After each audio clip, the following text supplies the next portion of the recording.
Everyone begins their investing journey as a green behind the ears newbie trader who is more than prone to make a mistake or two. I am no exception, and in today's video, I will tell you about some of the bigger mistakes or concepts I needed to learn when I started investing. This should be fun, and we will begin right now.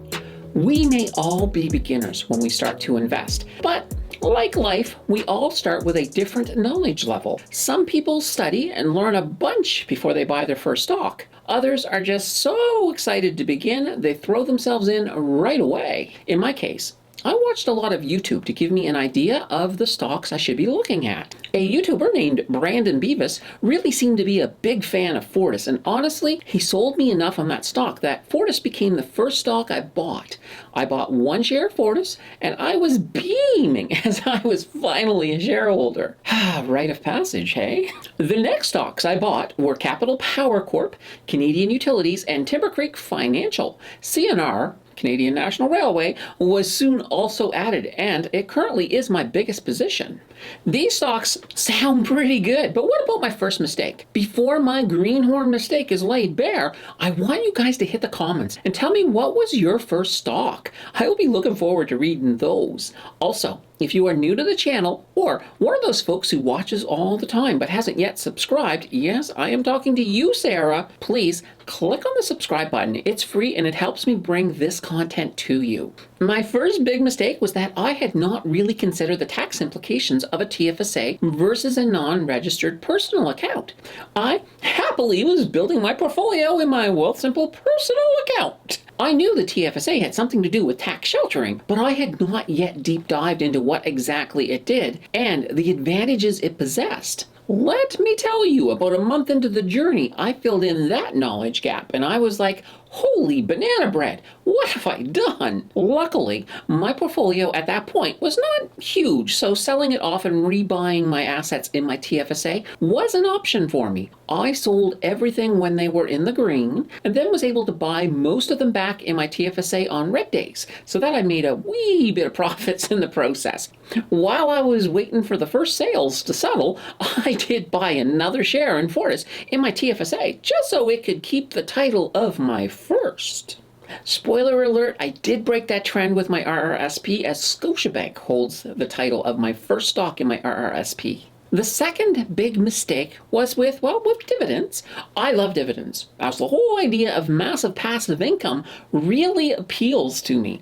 I started shifting my portfolio towards higher dividend payers. It was in that time that I discovered Canoe EIT, which I still love, and I hold a sizable amount of their shares. I believe they are still currently my second largest position behind CNR.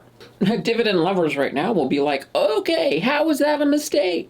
Well, I'll tell you, I was really focusing on that one aspect of the return, and as a result, growth was often missing from some of these stocks. The lesson I needed to learn was to not look at stocks in terms of dividends versus growth, but rather to look at them in regard to total returns. When you add growth to dividends, then I discovered you have some serious potential for stable double-digit returns. For me, this was a game changer. My love for CNR was not for the dividends, but rather I saw them as a stable recession-proof stock. Once I looked at them again, they are much more than that, and their growth and dividends combined made them much more valuable to me. The total return view of investing brought a lot more value to blue chip stocks and made it easier to keep my portfolio in less risky plays. And with a looming recession, these are the stocks I want in my portfolio to weather the storm. For the third big regret, we are going back to our buddy Brandon Beavis again. In watching his videos, he was always bringing up American stocks, and honestly, I ignored them initially as I wanted to be a good Canadian investor and keep my money in Canada. Brandon often said that the American market was too huge to ignore. He is right about that. I did dip my toes a little into the American market, but I never really went in too deep. It wasn't that I didn't want to. It was just the way Wealthsimple handled American investing. In a nutshell, the way Wealthsimple was handling it back then was every time I received an American dividend, they would convert it to Canadian, and I would then be charged a conversion fee. Keeping in mind that my main focus back then was on dividends, that meant I was going to be hit with these fees a lot if I dipped too deeply into the American market. That was not going to be a good feeling. I also didn't want to open an American account with a different broker. For the most part, I did love wealthsimple. Luckily, when wealthsimple added American accounts with American balances via wealthsimple Plus, I was good to go for American investing.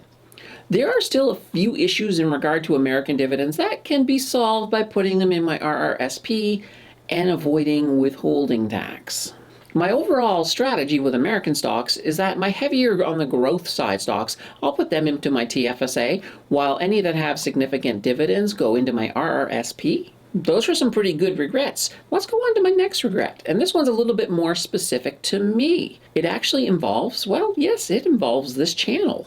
I knew all the way back in January of 2021 that I wanted to do YouTube, and I wanted to share my journey with you all. However, I will admit I was a little scared. YouTubers tend to be young, good-looking, fancy folk, and I was just not in that demographic. Ironically, age is kind of an advantage in the financial niche, as the audience is much older on average than, well, many of the other niches. I wasn't really thinking about that, as the younger YouTubers made finance a little flashy and full of all that youthful energy. To be a financial YouTuber, I was going to need to break that trend wide open. I continued to learn about YouTube by, well, watching more YouTube and getting involved in this larger community. I eventually took the plunge back in October and never looked back. However, in hindsight, I wish I had just hit record a wee bit sooner, and by a wee bit, I'm thinking 6 months. It can be fun looking back at some of the mistakes or regrets, and I thank Wealth Generating Mum for requesting this topic. Definitely a good one. Every mistake I have made in my journey has gone on to teach me more than the things I get right. I will make more mistakes. That is cool, as they will in the end make me a better investor, a better YouTuber, and that is exciting. Speaking of exciting, you should check out my video on my top 10 holdings, or you can try the video YouTube thinks you'll like. Your click will decide who's right, and I'll see you in the next video.